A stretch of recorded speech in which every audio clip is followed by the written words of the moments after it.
Hello friends, good morning. मी प्रज्ञा. स्वागत आहे तुमचं प्रज्ञा सुयोग या माझ्या यूट्यूब चॅनलमध्ये.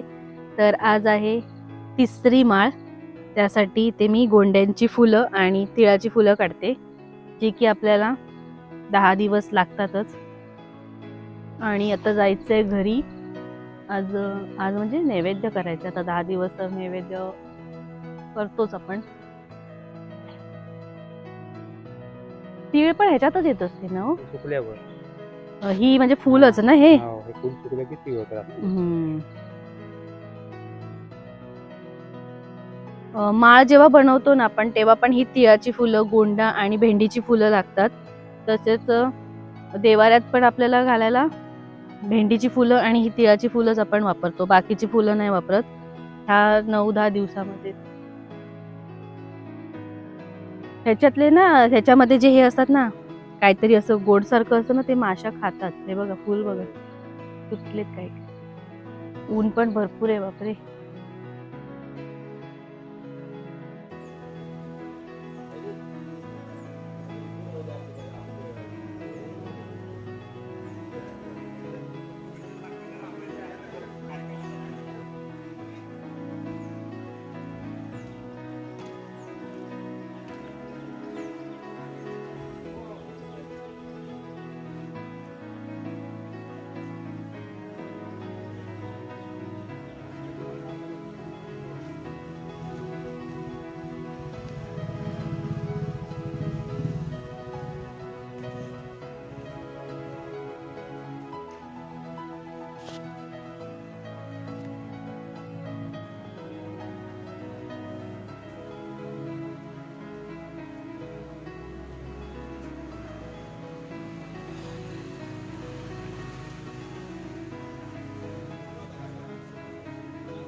आणि या देवावरती अशा माळी बांधल्या जातात. प्रत्येक दिवसाची एक माळ. आजचा तिसरा दिवस आहे, त्याच्यामुळे बघा 3 माळी आहेत. आणि पहिल्या दिवशी ज्यावेळी देव आपले घटी बसतात, त्यावेळी अशी 5 प्रकारचे तरी असं वरती हे बांधायला लागतात. इथे करंद आहे, कारला आहे, भेंडी, दोडका आहे आणि गवार आहे.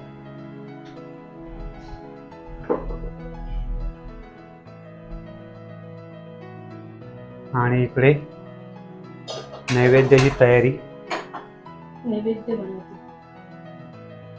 काय काय बनवलंय? नैवेद्य काय साधं सिंपल, वरण भात, शिरा बनवलाय. कारण आता 10 दिवस गोड दाखवायचं आहे ना, त्यामुळे मग थोडाच बनवला. कारण गोड कोण रोज खायला मागणार. आणि इकडे इथे पालाभाजी, खोबरं टाकून बोलला. आणि वरण आता फोडणीला घालते, चपाती. आणि मला ना दुपारी बाहेर जायचं, त्यामुळे सगळं पटापट होईल असं. कारण की आम्ही जाणार आहोत साखरप्याला. नारी शक्तीचा कार्यक्रम आहे, तर तो मी तुम्हाला वेगळा शूट करून दाखवेन तिकडे.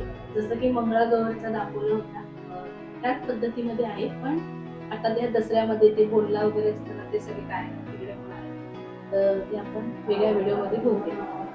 म्हणून घरी जाऊन ना पटापट तयारी सुद्धा पण करायची. तयारी चालू आहे जोरात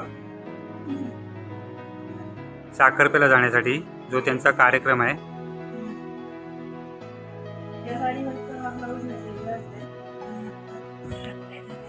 हा,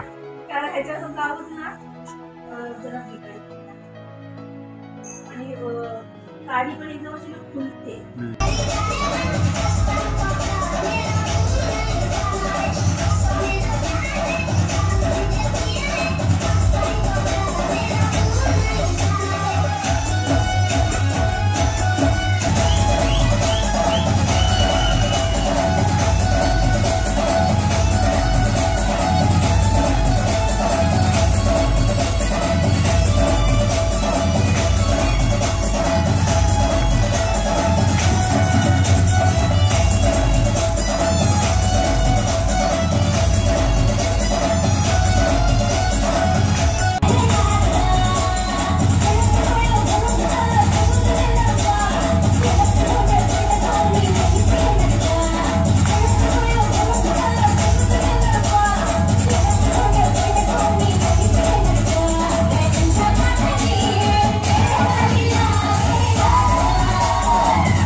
प्रज्ञा आत्ता झाले साखरप्यातून, वाजले 10:30.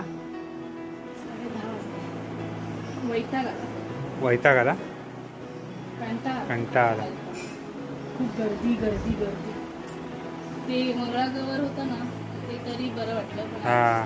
सगळ्यात ऐका कंटाळा आहे. भरपूर वाजले, 2:30 वाजता गेले आणि आता आधी 10:30ला. तर चला आता आम्ही पण घेतो जेवण. हे लोक जेवायचे पण हो, जेवण घेतो आता आम्ही.